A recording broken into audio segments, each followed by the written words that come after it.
Hello everyone, today is 24th of December. My name is Sahil and welcome to the newspaper analysis. Guys, first of all, let's have a look on today's GS folder. So today we will be taking a quote from the Charles Evans Hughes, who had served as the former Chief Justice of the United States as well as the Secretary of State. He says, when we lose the right to be different, we lose the privilege to be free. Now guys, this particular quote becomes highly relevant into the present times. So presently it has been seen that the every country is holding a dominant ideology, and that dominant ideology is imposed onto the people into the name of the assimilation. And when the assimilation is put forward into the place of integration, what happens? We lose our differences, and then a kind of a freedom is also lost.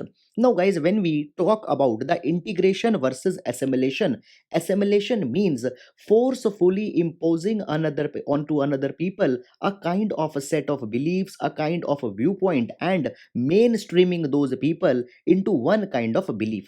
Whereas integration is accepting the kind of differences, and within those differences, we try to bring a kind of a collective unity.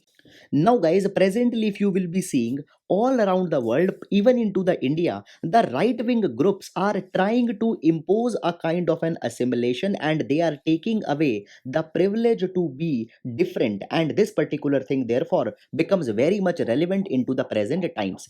Now, guys, this particular quote is very much important for our GS paper number 1 under the topic of the society, social issues, integration, and all such phenomena. So, guys, that's all. And now let's take the newspaper analysis. Now, guys, taking up the first article, so it has been taken from the Hindu newspaper, and the similar article onto the same line has also been carried into the Business Standard. Now, guys, this article is important for our GS paper number 3 under the topic of the Indian economy. Now, guys, what has happened? The Cairn Energy had won an arbitration award against the India, and it has been called as a major setback to the government. Now, before going into this particular news, first of all have some of the background. Now, guys, this entire story will start from 1994. So, what happened here? Here, government signed the India-UK bilateral investment treaty, and under this particular treaty, India said that they will not be discriminating from the investments that is coming from the United Kingdom. Fair and equitable treatment will be given to their country's investors, as well as all the money that is coming. It will be treated on par with the most favored nation treatment. So basically it was done because, guys, at this time India was going into the LPG reforms, and we wanted to attract the FDI from the foreign countries. So such an arrangement was made. And, guys, on to such line, not only with the UK but into the coming years, India signed the bilateral investment treaty with more than 84 countries. Now, guys, what had happened? As the investments started to come into the India, many a times there were certain disputes which happened, and the majority of these disputes were with respect to the tax treatment. I will give you some of the example. For example, guys, let's take the first example of the Vodafone. So what happened in India? The telecom services earlier were being given by the Hutchison, and the Hutch, they sold their entire Indian operations or business holdings to the Vodafone. And this particular arrangement, when was made, it was made into the Cayman Islands. Now, guys, Cayman Island was a kind of an offshore territory, not a part of India. And within the Island, this deal was done so that any tax, if it accrues onto this particular transaction, is not to be paid to the Indian government. But, guys, even still, the transaction happened here. Indian government said that the tax has to be given. Now, guys, first of all, let's understand that what tax government is asking. That is called as the capital gain tax. Now, guys, I will not be going into the nitty-gritties of the capital gain tax, because then we will be diverting from our core topic. So, guys, capital gain tax, it simply means that suppose Mr. A had bought any of the property in 2010, and now Mr. A is selling this property in 2020. Now, just assume that in 2010 the property's price was 1 crore rupees.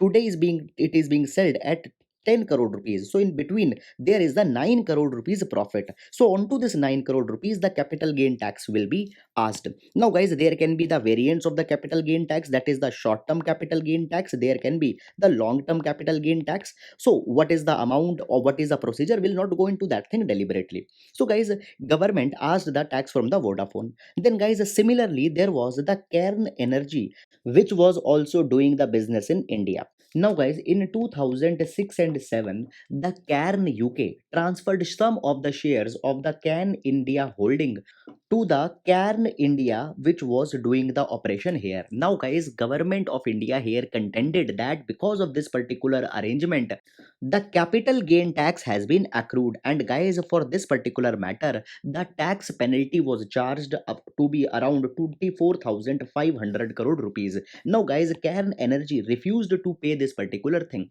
and guys, into the response the tax authorities in India, they seized the shares of the Cairn India, they just seized their dividend, and by that particular thing they tried to recover this tax amount. Now guys, this particular matter was appealed by the Cairn Energy into the Permanent Court of Arbitration, Hague. And guys, there this particular matter was pending, that who is right here, whether the Cairn Energy is right or the Indian government is right. Now guys, the Permanent Court of Arbitration has finally given their decision and had said that the behavior of the government of India was wrong, and actually no tax penalty was to be paid. Now guys, meanwhile what happened, I have told you that some of the shares of the Cairn was withheld by the government. Now government not only withheld but also sold those shares. Now the Permanent Court of Arbitration has also ordered the government of India that they need to pay back the Cairn, and the amount of approximately 8,000 crore rupees has to be paid back. Now guys, what government had said, government is saying that we are studying this particular award and we will be taking the further actions.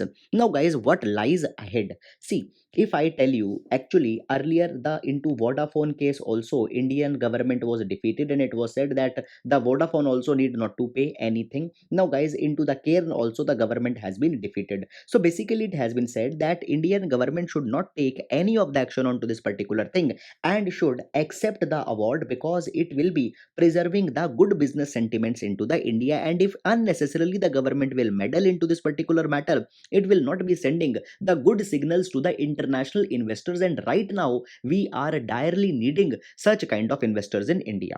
So guys, this is all into this particular matter. However guys, you don't need to go into the nitty-gritties of how much amount of tax was withheld or what is now to be paid. Such kind of things are not important. Just keep it in your mind the important theme of this particular matter. So that's all, and now we will be moving to the next article.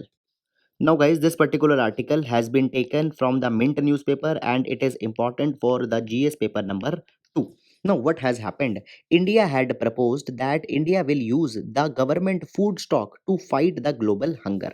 Now guys, this particular step becomes very much important, because if you know, we have taken up the sustainable developmental goals in 2015, and under that SDG number 2 talks about the zero hunger. Now guys, if we see presently there is the COVID-19, and because of that large number of people are even more adversely impacted by the hunger, and here India's such a step will be proving to be very much good thing. Now what has happened, let's see this particular matter. So guys, India had agreed that they will supply the food to the World Food Program so that it can assist the hungry people into most of the vulnerable countries. Now guys, if you are knowing about the food system of India, you know that there are the farmers who are growing the food.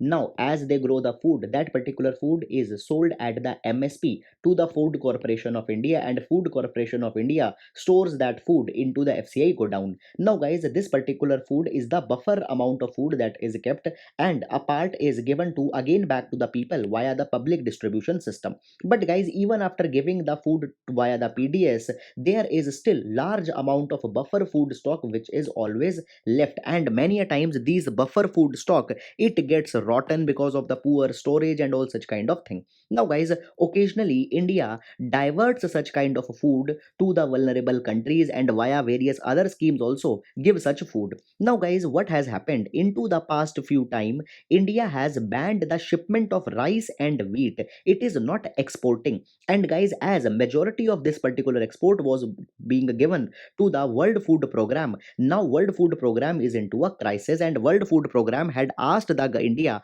that such a ban onto the shipment needs to be removed, and now India has agreed and had said that okay, they will release the food so that WFP can assist the hungry people. Now guys, a question comes that whether such kind of export will not be compromising with the India's food security. So guys, presently the answer is no, because if we see, then guys, we have the food stock which is 2.5 times more the existing buffer norms. Moreover guys, the Food Corporation of India right now is having the stock of 22.2 million metric tons of rice and 47.8 million metric tons of wheat, and it is much more than what India will be needing. So guys, India's food security will not be impacted, rather by this particular thing India will be giving a kind of a humanitarian signal to the world. Now guys, when we talk about the World Food Program, please guys keep in mind that it is a very important organization, and into this particular year 2020 it has also been given the Nobel Peace Prize. Now guys, the World Food Program helps more than 100 million people into the 80 plus countries which are impacted by the hunger across Africa, Asia, Latin America as well as Middle East.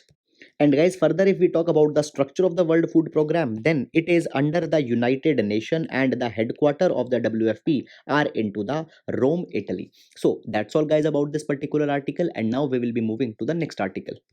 Now, guys, this particular article has been taken from the Hindu newspaper, and here we can see that the government has taken a major decision to bring a kind of an economic reform in India. That is, the 100% FDI has been allowed into the DTH services. Now, guys, D2H, it means direct to home.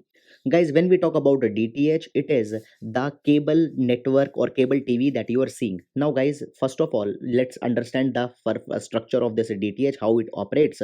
So there will be the programming source or the programming station. For example, the Sony, Star and different channels, they are projecting or they are beaming up their programs. Now this particular thing will be taken up by the satellite, and it will be downlinked to a particular DTH operator, for example the Tata Sky, for example the Airtel Dish and all such kind of thing. Then guys, they will be beaming that particular program onto their different channels, and then again that particular thing will be uplinked and it will be reflected again back by the satellites. Guys, here INSAT 4B satellite is the important one, and then this particular signal will finally be received by the cable dish that is installed onto your house, and you can see the TV.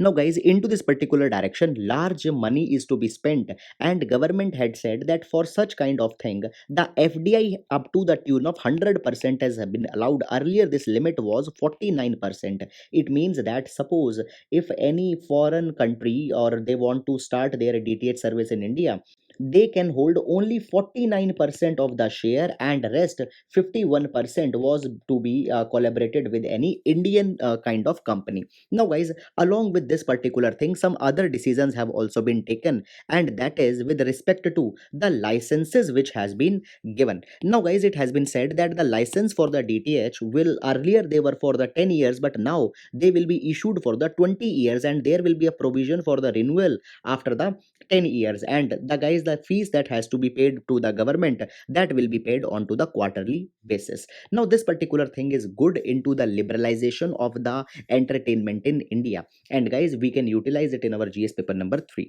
So guys, this is all about this particular article, and now we'll be moving to the next article.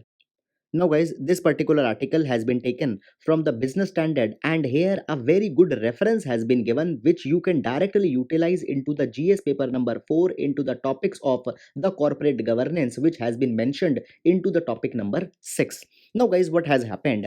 Many a times the charges has been levied that the corporate governance is not carried into a transparent and into the fair manner, and we always give a suggestion that in order to bring the ethical governance, then guys, the independent directors are needed to be appointed. Now independent directors are those directors which don't have any kind of monetary link with that particular company, and they can bring the transparency. They can just see that some kind of ill conceived decision decisions are not being taken by the top management. Now guys, what had happened, a survey has been conducted by the local circles, and it had said that actually the Indian corporate boards are not really independent. These independent directors are not playing their role, and just they are acting as the dummy directors. Now guys, here you can see that independent directors don't safeguard the minority interest. Majority of people believe it. Moreover guys, it is also said that actually the interest of the independent directors is also there into the companies, and they are not truly independent. So guys, such a kind of a thing you can utilize into your answers to just make your answers more authentic. Just you can utilize such a source. So that's all, and now we will be moving to the next article. Now, guys, today's editorial section into the Hindu has not been good. The news pertaining to the Jammu and Kashmir local elections, the coming elections into the West Bengal, and then the murder case of the Abhya has been discussed, which are not at all important for our exam. Now, guys, this particular article, it is talking about the industrial peace and the recent crisis which happened into the Wistron facility. However, with respect to the exam, much of the point has not been given. Rather, guys, on to the 21st of the December, we have taken up two articles where we have seen the Wistron dispute and how it Apple's reaction in India has been different. So guys, I will highly recommend that please go and see this 21st December newspaper attachment. So guys, that's all, and now we'll be moving to the next article. Now guys, here we can just see that how the technology is bringing another kind of crisis for the people. So guys, there have been large number of lending apps which have been mushroomed, and these lending apps are giving money to the small business people onto exorbitant interest rate. Then guys, the contracts are signed in such a way that it also leads to heavy handing of the people. And into this particular direction guys, recently few people have also committed the suicide because the people for recovery they were harassing them. Now the Reserve Bank of India had cautioned against this particular trend where large number of lending digital lending apps are mushrooming. And further, RBI had said that money should only be taken from the institutionalized channel, that is, the banks, NBFCs, and other such entities which are registered with the RBI. So, guys, this is all. And now you need not too much go into this particular news, just you can provide it as a reference if we are writing that how digital technologies are also bringing the financial problems for the people. So, that's all, guys, about the article. And that's it for the today. I hope, guys, you are liking our initiative and you are liking the things that are being covered. Thank you so much.